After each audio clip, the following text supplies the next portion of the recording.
So your most dangerous time in Christ is when you first come to the gospel. Right.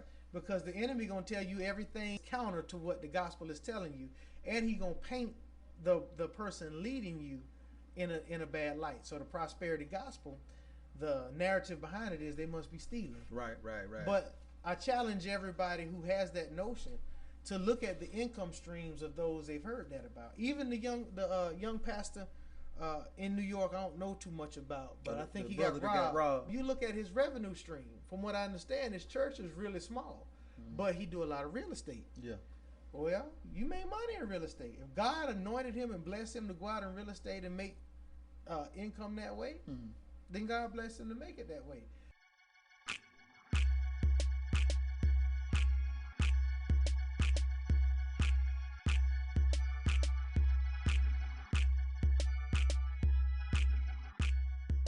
They be like what it be like you already know what it is. It's your boy Calvin Lightmy Way, and this is Cut the Noise, growing through conversation. Today I got a very special guest.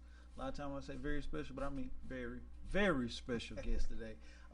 None other than my own personal pastor of Strong Tower Christian Fellowship, Pastor David Brodus. Amen. Hey, Calvin, what's going on? Appreciate you having me on. Oh, man, I appreciate you cutting out the time, man.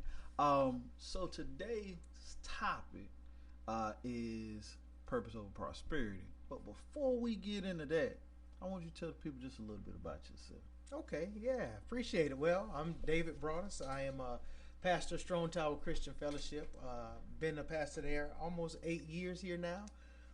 In the secular world, I have a job. I'm a father. I'm a husband.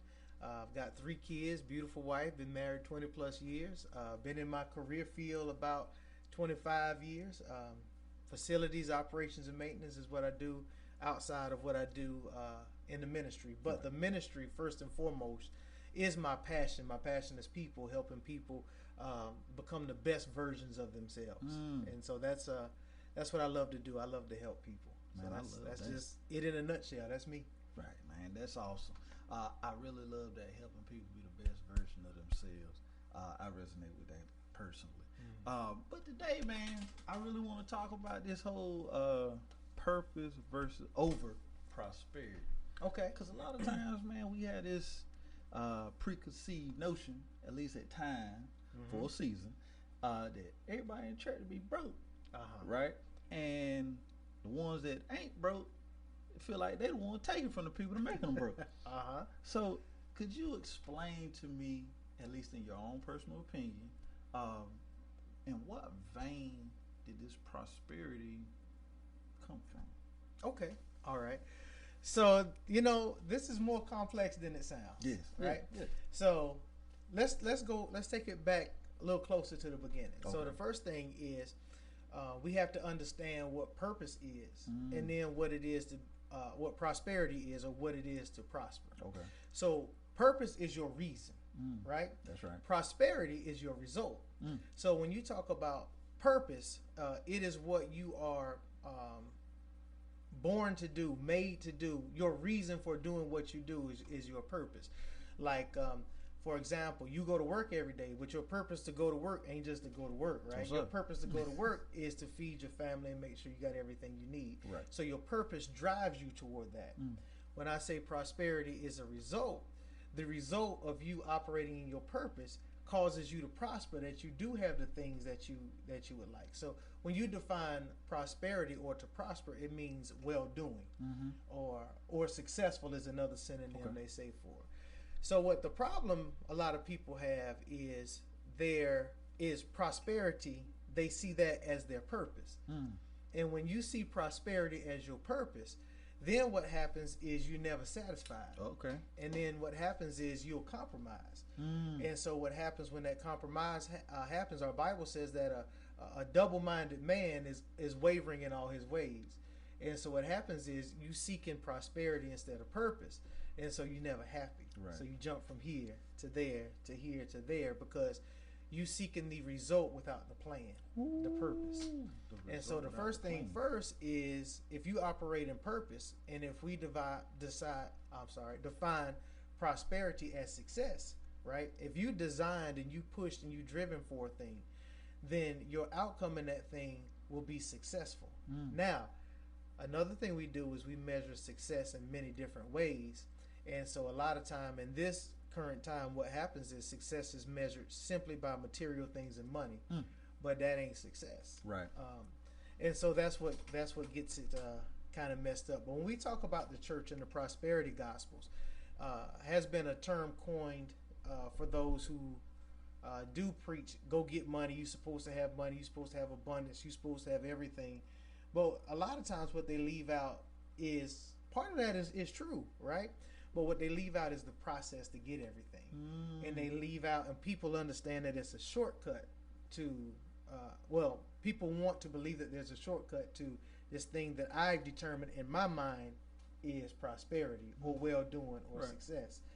So what happens is, what you see as success in a person who is, let's say, Bill Gates, that's a billionaire, right, and do everything he wants, but still maybe not happy.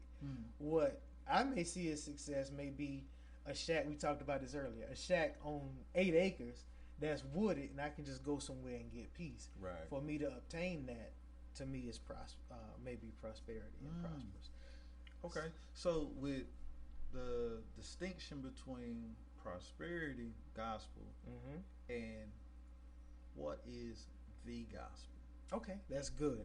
So the gospel is the redemptive story of Jesus Christ. Okay, that's the pure, straight definition of the gospel: the redemptive salvation story of Jesus Christ. And you've got 4 gospels, of course, Matthew, Mark, and Luke, which kind of tell the same story in a different perspective. They call that the synoptic gospels. And then you have John, which tells the story from another perspective. A couple of things in John you may not find in the gospels, but the gospel is the story of Jesus Christ. Okay. Point blank. That's the easy way to do it. And see that clarity shows truth, because a lot of times when people don't know something, they just do a lot of talking.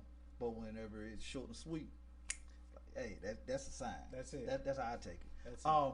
So for a person that doesn't know the story of Jesus Christ, could you give us an abridged version, as you would say? Oh man, we could talk about that all day long, but I'll do my best to abridge it. So Jesus Christ, the only begotten Son of God, came to earth, born of woman, Mary, lived on earth as man, but without sin, gave his life for us, was crucified, was beaten, was spat on, was humiliated, all for the people that he loved. The people that he loved did it did it to him. He still gave his life for them. He took on the sin that he didn't commit, but the sins of the people on him, so that the price of sin, because the Bible says the wages of sin is death. Absolutely. Right? So the price of sin, the death, not the death that's due to every man, one death, but the eternal death, which is separation from God, could be paid by him. And so he is our way to reconcile or come back to God, that for eternity we have an expectation for a life with him, with peace, where there's no weeping, no mourning, every tear wiped away, a life of our true intended life of what we were supposed to have on earth before, the Adam and Eve were tempted and went away. Just a life with him. A perfect peace. life. Yeah. Lord have mercy. For eternity. Yes. Now, with that being said, and we have the concept, I say, or the construct of prosperity gospel. Exactly what is that? So, I want to go back to it in a minute, but prosperity gospel is a term coined for those ministries that use gain as motivation for people to live the right way. And so their focus is on not necessarily the status of one's soul is there, right? They'll tell you, go do the right thing, but it's like, do the right thing so you can have this, so you can have that. You're supposed to have this, you're supposed to have that. And what that does is it kind of paints God in a box. Like, if you ain't got $1 million, you ain't blessed. Right. But your purpose may not be the millionaire. Your purpose may be to suffer and show patience so that others can have courage to go through what you overcome. Right. But the prosperity gospel is the term coined that says focus on having things, God's hand, as opposed to his heart. Okay, so in a sense, and I kind of have different variations of that. But from what I'm hearing, I hear instead of worshiping the Father, right, the worshiping the gifts from the Father. Right. That's, if you go deep into it, that's really what it turns into. May not be the initial intention, right, but when people understand that God has blessed me through my material things, then what happens is you look through the material things instead of looking to God. And so what happens is you build your faith and your trust in your material things, and your faith and your trust in God diminishes. Yeah, that's sad. That's terrible, man. Yeah, it can happen. There's a lot of times where individuals, business opportunities pop up, and they kind of manipulate and use God or even prosperity manipulation in terms to influence people to join said businesses, opportunities, and so forth. What are your thoughts on that? I love it. So my thoughts are, every man got to be accountable for himself, because you are very right. So when opportunities come, we have to pray and see if those opportunities meet our purpose. Okay. Because what happens is you could be swayed, and you could have an opportunity, and it could pay off in the short term, but cost you everything. Earlier in my career, I had an opportunity at a very young age to move across the country to California, and to actually be a project manager over a military base. And in my mind, that's an opportunity. It's going to open doors in my career. It's going to be well. I'm going to do well. I'm going to make a lot of money. I'm going to have an impact. My name's going to be out there. Everything seemed right. And then when I prayed about that thing, God said no. And I didn't understand it, but I thank God I didn't go. Because now, looking back 20 years ago, if I would have taken that opportunity in that time, my mindset was not there. And so what I believe would have happened is it would have cost me everything. Because I thought very highly of myself, and you couldn't tell me much. Anyway, but now you mean to tell me I'm running this whole base, and I got X amount of dollars, and I'm doing this thing, and I'm out here in California, and what happens when you get in that mind state is you put value over the things that you want, and you lose value over the things that God has given you. And so I'm no longer happy driving my Honda Accord. I got to get that Audi A5. I'm not even happy with that Audi A5. I got to go get that Aston Martin. You see what I'm saying? Yeah. So the eyes of a man are never satisfied. And so when you seek about prosperity, you always seek for the next level of a thing. And what happens is you can end up selling yourself for what you seek to obtain that's outside of your purpose. Oh, man. Yeah, I got you. So with that being said, is there and we're just speaking, this is just us, a point where people can be content, yet the Bible talks about abundance. So how can we bridge the gap in that? So to be content is a blessing. Abundance is an observation. So we're supposed to have life, and have life more abundantly. But if you are content, there are people that I know, if I look at them, I see abundance, but to them they see enough. They're content with what they have, but when I look at them, I see abundance. I see 4 or 5 cars in the driveway. I see a house is, they only using 80% of the total square footage of the house. I see a refrigerator with food overflowing. I see abundance, but they say, I'm happy with what I got. So the two don't have to be competing. Right. The problem is, if you are following God and searching God, you'll always have enough, right? But when others see you, they may see abundance. Right. You know. Okay. The good measure that I use is when people are in need, do I have to give? If I have anything to give you when you're in need, then I'm giving you out of abundance, because abundance is above what I need to survive. It's not above my comforts. Right. It's anything above what I need to survive is abundance. Okay. So if you need something and I have anything to give you, I'm giving out of my abundance. Right. Yeah.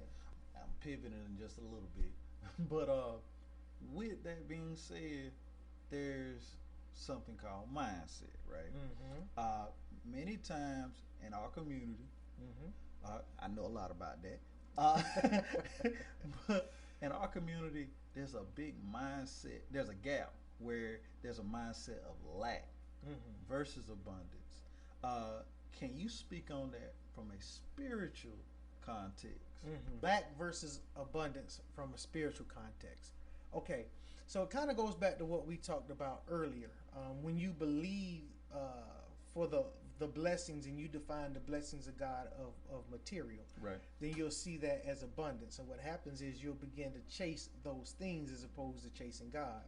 So what happens is, even when you acquire those things, spiritually you have lack. And so how the lack manifests is when things aren't going well in your life, then you pray and you have no power.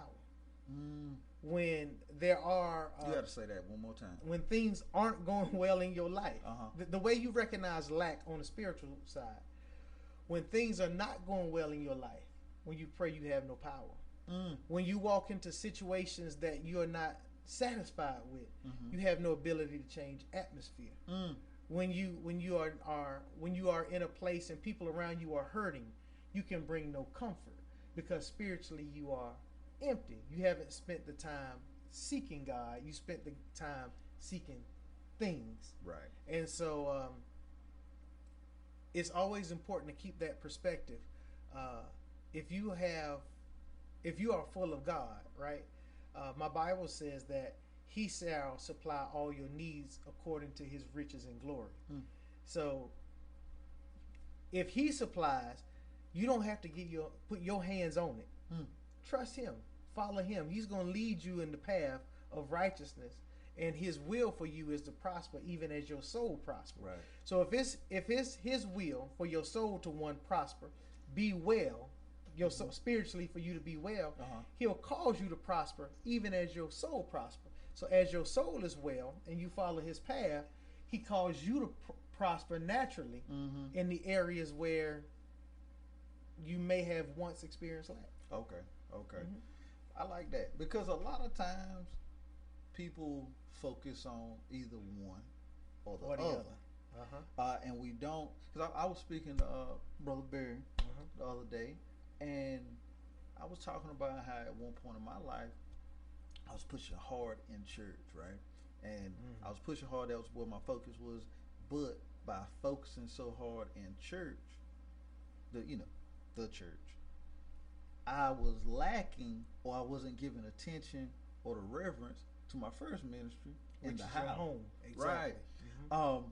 And I know with most men, most people, we got a lot going on. But it seems to be a repeat occurrence where people focus on something and then everything else depletes. How, in your opinion, or even if there's a biblical context in which we can find balance? Okay. So let me back it up to Genesis. God created man and woman, and He created woman because He said it's not good that man be alone. So what I see from men a lot of time is, even though God say it's not good that man be alone, for whatever reason it may be, men a lot of times seek to do things alone. Right. So we see ourselves as the answer. And so when that happens, that's when we lose balance. Because the fact of the matter is, you can't do everything by yourself. Right. You can't be all things to all things. Right. You only got so much capacity of you. So a lot of times what happens with men, specifically with men, we will dig into a thing, right? And then when we see that that thing has a need, right, we'll seek to fill that need instead of seeking to recruit others to help fill that need. So like you say, you dug in church, right? So I'm sure that church had a need. Right. And the need was, well, I can do that. I can open the doors. I can clean up. I can clean up after. I can study. I can teach Bible study. I can be the fill-in speaker. I can sing in the choir. I can run the sound. Right, I can run right. the video. But what happens is we had to sit back and say, the church, the ministry needs this and this and this. Who do I know, either that's already here that I can approach for some help, or in my circle? Right. I love God. I believe God is the way, the truth, and the life. I love, let me make up a name. I love Corey. Corey, that's my homeboy. I desire for him to have the way, the truth, and the life. Do he have a relationship with God? Right. Is he going anywhere, or we just hanging out when we do what we do? Right. When we go to Dave and Buster's? Right. Corey, we gonna go to Dave and Buster's, but man, I need to introduce you to this other thing, man. There's so much joy in this thing. You gonna have more joy than when you beat the highest score in this game. Right. So now you introduce Corey to the fellowship. Now you got help too, because hey, look, man, we going over here to do this, and as his passion grows for God and to serve the house of God, then you gain help on the battlefield. You don't have to take on so much by yourself. Right. So now you have more you to give to other areas. Yeah. I got you. I like that, man.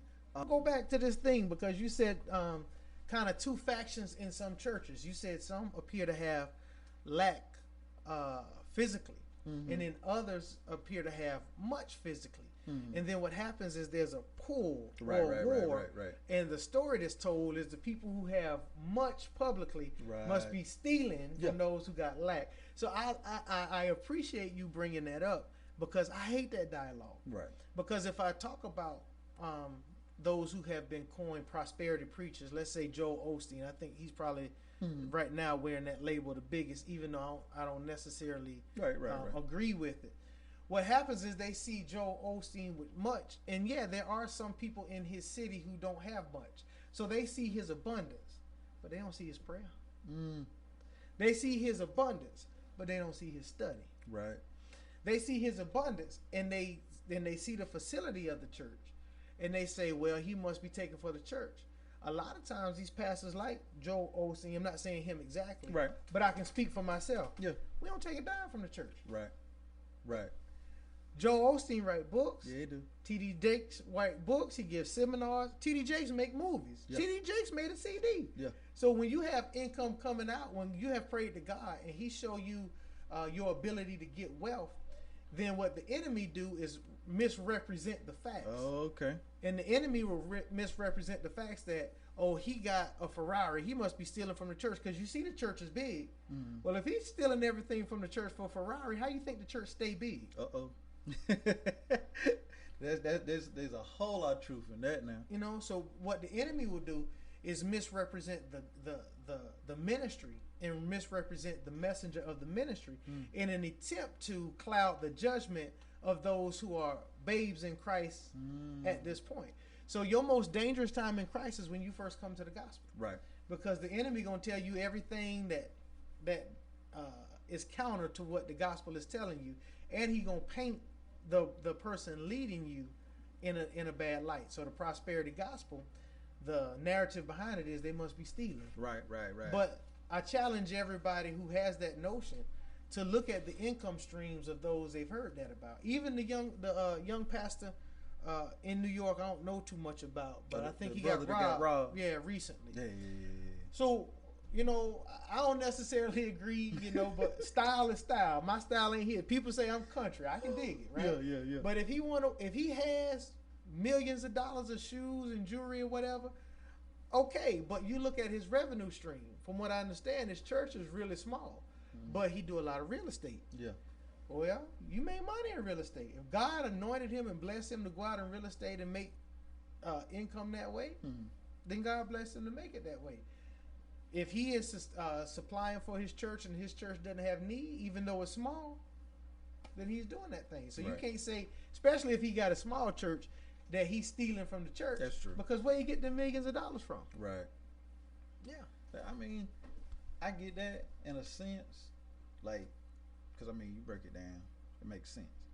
But what a lot of people say, I hate to use the term, playing devil's advocate, right? Other side of the coin. There you go. There we go. There we go. But what they doing with this? What they doing with the money? Why they need this and why they need that? I love it. Good. I love it. I love when they say that. Yeah. Because for me to help you, you got to help yourself. Right. So if God blessed me with $1 million and he trying to do a thing in you, I'm out of order if I just jump up and come and save you. Because one, you going to misuse what I give you. Right. Two, even if you don't, you going to see me as your savior. That's not my part. Right. My duty is not to give you fish. My duty is to teach you to fish. Right. My duty is not to give you the out. My duty is to show you to him so he can show you your path out. And so a lot of people get caught up on that. Well, he got $1 million. He can give me this. What's the motive behind you wanting somebody to give you what? Why is not the motive? Teach me what you got so I can go get my own. Right. No, I agree with that 100%. A lot of times, this is just me now. I was speaking for other people a while ago. But I feel that churches and assemblies need to step up and I love it and teach how to be resourceful or teach resourcefulness. Good. Because a lot of times we hear a rah-rah. You know, we'll hear some motivation to get us through the next work week. But what about tangible, actionable steps into improving our marriages, improving our financial situation, improving life in general? What are your thoughts on that, brother? I love it. I agree with you, and the church should have those things available. But flip the other side of the coin. Right. What we who are in leadership of the church see is that, let me give you a real tangible example. Okay.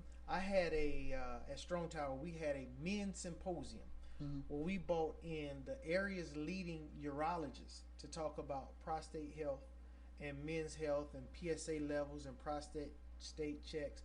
We brought in medical representatives to talk about the symptoms that you would see if you have prostate issues, treatments that are available that might necessarily cause you to lose function. There may be other things that you can do before you get to that level. And we brought in an insurance rep to talk to you about the importance of having medical insurance, if not through your job, how you get it through Affordable Care Act, how you sign up for it to make sure you are insured so you can get the treatment you need. Calvin, we socialized that thing. We put it on social media everywhere. We sent letters to all the neighboring churches. We put flyers up in grocery stores. And I tell you what, outside of the members of our church, you know how many men showed up for anything else? How many? One. Wow. And so what happens is I always hear the cry, the church need to step up, the church need to do more. But when the church do these things, nobody come. Right. And then now when the church have the rah, the concert, if I go out right now and say we're going to bring Leandria Johnson to sing to you, it's going to be standing room only. So I put it back to say the church does need to step up. In most cases, the church wants to step up. But it's supply and demand. I got you. You know, so there's nobody putting a demand until tragedy hit. I saw a story on the news, a young man, tragic. He was shot to death, and the family couldn't pay for the funeral. And the mother got on the news and said, where are the churches? My son was a good man, and ain't no church helping us, and we can't pay for his funeral, and it's a shame my baby can't get in the ground, and it's a shame. And that was a sad story. But the question is, well, man, what church do you belong to? Right. When was the last time you gave resources to the church so that the church have resources to give out? Right. You know, how do you expect, if nobody know you in the church, or you're not attached to a church for the church to be there for you. Facts. We don't know you. Yeah. We would love to help you. You know, Right. as far as for Strong Tower, we've paid car notes, we've paid rent, we've paid light bills, we've paid doctor bills. I mean, we don't broadcast it because we're not supposed to, Yeah. but we are a church that's giving. But if I don't know you, you could be my across the street neighbor. If I don't know you hungry, I can't bring you no food. I can't help if I don't know. Right. I got you, man. That makes so much sense. Well, I also feel, I'm just talking. But that's what we here for. It's good. I also feel like church, and I ain't talking about Strong Tower. I'm just talking about, church overall. Mm-hmm. The sense of community. Mm-hmm. To step outside the four walls and reach into the community or be a real pillar in the community. Because, obviously COVID was a thing and it stopped a lot of growth. It stopped, a lot of movement. Right. But how can, smaller churches or even mid-range churches or new churches get involved to where they can be a help to the community? That's good. Well, there's many ways. I can't speak for a lot of churches, and I don't want to make this a Strong Tower commercial. Yeah. But I know, like, for us, there are things that we plan specifically to go out into the community and do. We have community days. We go out and do picnics. Anybody can come. We usually have music, food, there's free drinks, whatever. And that's a chance for us to, one, show that we're here, but to, two, listen, get the beat of the community to see where a need is. And I think that the church has to do that, right? I think that even the small, medium churches, matter of fact, especially them, to sustain, has to get the beat of the community, has to understand where the needs are, and then has to understand what they can do to meet or to cater to that need. You may not be able to do it all, and a lot of times with smaller churches, financially, you may not have it. But what can we do? Right. You see what I'm saying? Right. I may not be able to give you this, but I may be able to teach you this. I may not be able to do a food drive right now, right? I don't have a pantry, right? But I may be able to understand that there's a need, and I may be able to use my status as a church to go and speak to grocery stores about their items that are not expired but nearly expired, and what happens to those, and is there a way we can channel those because we got a need over here. So it starts with communication. All things starts with communication. Churches have to know the areas that they serve and what the needs are, and then have to figure out where the resources to get the things that the community needs, and then they can serve as that conduit between the source and the community. Gotcha. Yeah. Oh, now on the flip side of that, I'm a man. Mm-hmm. I can't speak to nobody else. Mm-hmm. Care how they identify. How can men get more involved in their local churches or auxiliaries? What should they do? Man, you know what? I love that because, to be honest with you, in every church there's a need right now for men. Absolutely. Men have, in a lot of cases, put their hand to the plow in a natural sense. Mm-hmm. But, what happens is the impact on families, the moral fiber of the family deteriorates because the family misses that man's leadership. And I'm not chauvinistic, but I do believe in the roles that God set up. And I know you are a family man as well as myself. Mm-hmm. And I just know when I see in my house and even with my children, there's a difference when me as the man say, Yeah, absolutely. Mama can say, hey, I need y'all to go clean up that kitchen.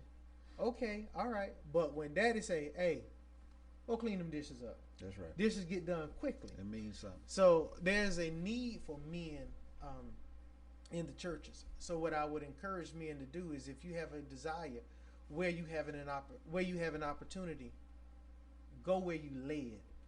Don't just go to what's convenient. Right. Go where you led.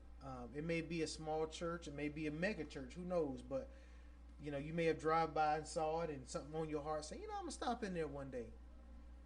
why not make one day tomorrow? Right. You know, Yeah. stop in there and see what's going on, and then, seek to where you can connect.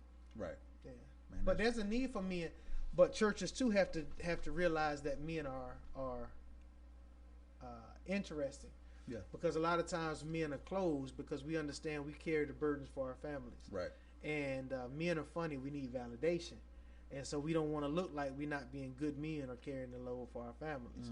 So a lot of times men not just going to come in the door and say, oh, I'm at the church. Oh, I need help with this. I'm struggling with addiction. I'm locked on pornography. They're not going to just come in and pour their hearts out like that. So churches have to realize that if we want to engage men, we have to create platforms for men to engage, create relationship. Experience creates relationship, and that'll build trust, which will build community, where men can come in and share what's going on with them. Gotcha. All right, man. Before I close, I got a question to ask you. Okay. This is for all the viewers, for all the people that have this question. How do I find my purpose? Woo! You know what? That's a good question. We get that all the time. So how do you find your purpose? It's a process. There is no answer. How do you find your purpose? Yeah. Go on aisle 3 over there in the grocery store. Look beside the Cheetos, and you'll find your name. No, it ain't like that. So finding your purpose really starts with self-evaluation. A lot of times your purpose is the thing that you are gifted in and that you naturally fall to. Think about in your times where things aren't right, what brings you relief? A lot of time that's tied to your purpose. Right. Purpose is only found through seeking God, but purpose is also found through obedience.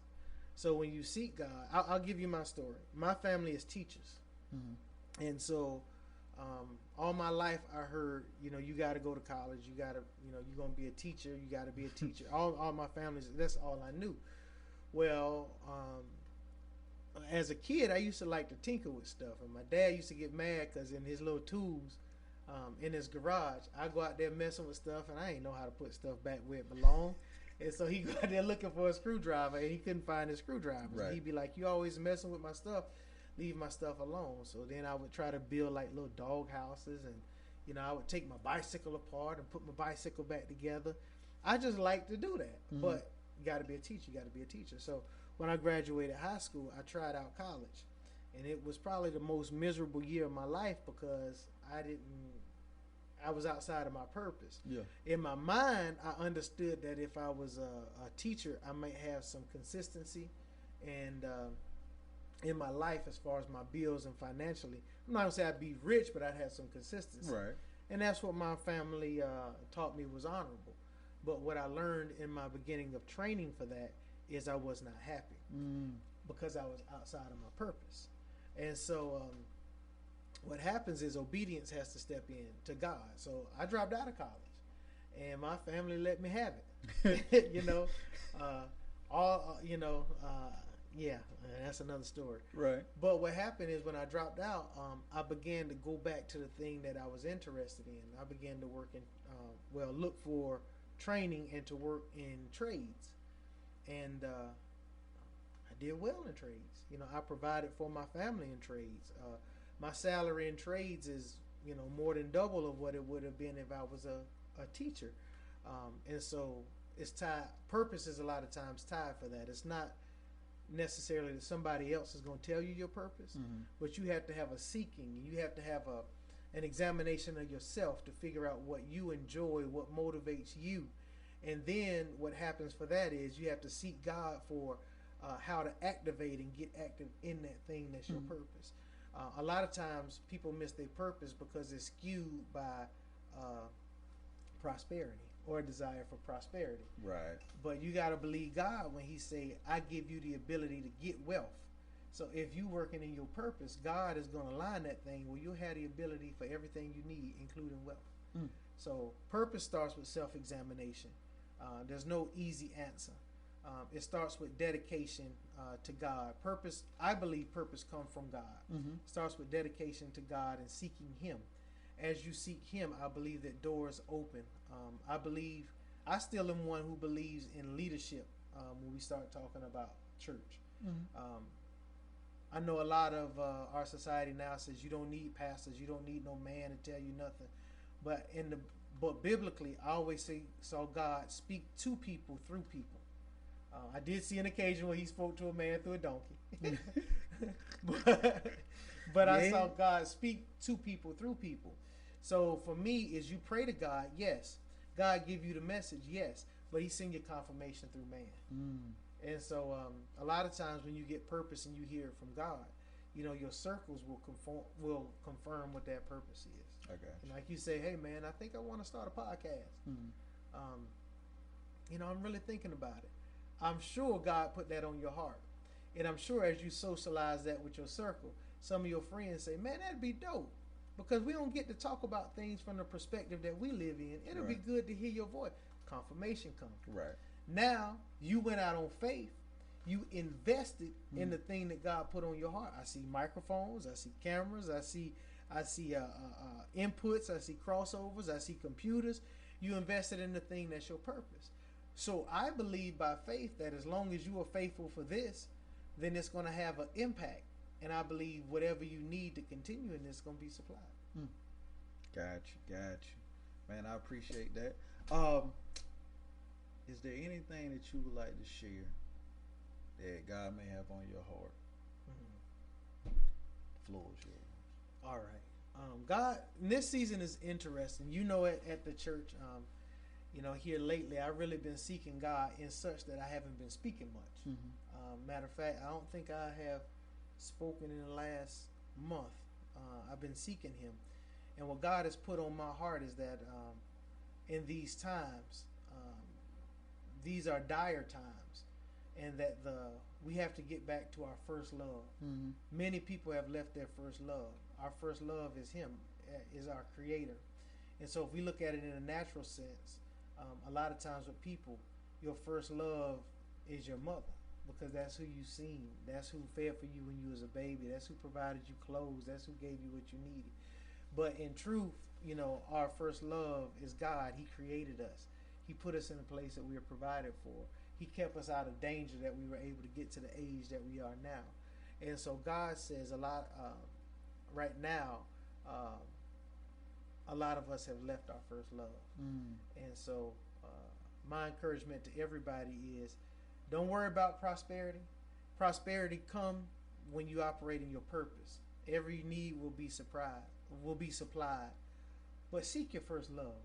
Seek God. If you love your family, seek God for your family. If you love your friends, seek God for your friends. Be the example to them that they don't have to compromise and accept what the world is selling them. But God is in control, and you can be stable and righteous. You can have abundance and be righteous. You don't have to do what everybody else is doing or saying. Go back to your first love. Seek God. Listen to Him. Obey Him. Sit your flesh down. Fast for Him. Our flesh right now consumes us, and a lot of people run to what feels good. Sit your feelings down and go and seek Him. In that, I think you find purpose. I think operating in excellence in your purpose leads to prosperity. It leads to fulfillment. It leads to health, both mentally and physically. And it leads to the life that you've been chasing the whole time. The problem is we just got off track when we saw something else. Oh, man. Well, man, I appreciate it. I appreciate your time, and most definitely the words that God laid on your heart. That's it. Till next time, stay encouraged, stay positive, stay productive. Till next time, lights out. Amen. Chill.